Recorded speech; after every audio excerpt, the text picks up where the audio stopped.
তৈরি হয়ে যায়। সাইয়েদনা কি এমন বাণী তোদের শোনায় যে বাণী শুনে সব তোরা মুহাম্মদের দলে চলে গেলি। কি আছে মুহাম্মদের কাছে? কি কি জাদুটা? কি কি জাদু পেলি সেখানে? আমার একটু দেখা। বোন ফাতেমা বলে, না ভাই, ইন্নাকা রিজিস, তুমি নাপাক, লা ইয়ামাসসুহু ইল্লাল মুতাহহারুন, পাক পবিত্র না হয়ে আল্লাহর এই কালামে স্পর্শ করা যায় নাকি? আওয়াজ করে বলেন, স্পর্শ করা যায়? ভাই তুমি গোসল করে আসো, তাহলে তোমার হাতে তুলে দিব, তুমি পড়লেই বুঝতে পারবা কি আছে আল্লাহর এই কোরআনে। সুবহানাল্লাহ পড়েন। সাইয়েদনা ওমর ফারুক গোসল করে আসলেন। বোন আবার সূরা তাহা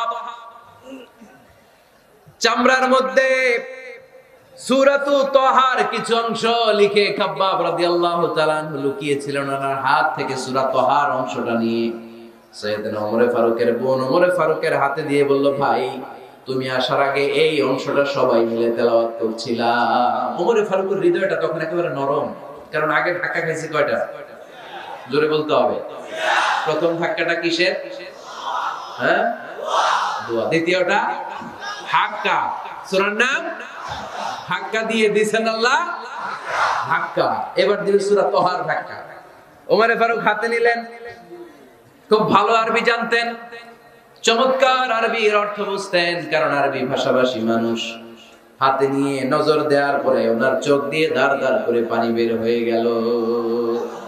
ওমর ফারুক আয়াতগুলোর দিকে তাকিয়ে পড়তে আরম্ভ করলেন। তাহা মা আনজালনা আলাইকাল কুরআনা লিতাশকা ইল্লা তাযকিরাতান লিমান ইয়াখশা تنزيلا ممن خلق الأرض والسماوات العلا।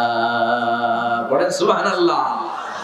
উনি পড়তে আরম্ভ করলেন, তাহা মা আনজালনা আলাইকাল কুরআনা লিতাশকা, এই কোরআনকে হতভাগা জাতি হিসেবে থাকার জন্য তোমাদের উপর নাজিল করি নাই। তানজিলাম মিম্মান খালাকাল আরদা ওয়াস সামাওয়াতিল উলা, এটা ওই রবের পক্ষ থেকে, ওই সত্তার পক্ষ থেকে নাজিল হয়েছে, যেই রব জমিন তৈরি করেছেন, যেই রব বিশাল সুবিশাল আকাশ তৈরি করেছেন। সুবহানাল্লাহ পড়েন। সূরা তাহা এই চমৎকার অসাধারণ শব্দ গাঁথুনি দিয়ে এই আয়াতগুলো যখন পড়তে আরম্ভ করলেন, ওমর ফারুক আর নিজের উপর ব্যালেন্স রাখতে পারলেন না, আর ধরে রাখতে পারলেন না। এবার ডাইরেক্ট অ্যাকশন। এবার কি 3 নাম্বার ধাক্কা খেয়ে, সূরা তাহার ধাক্কা খেয়ে আর সামলাতে পারলেন না, পাগলের মতো হয়ে গেলেন। বলতে আরম্ভ করলেন, আইনা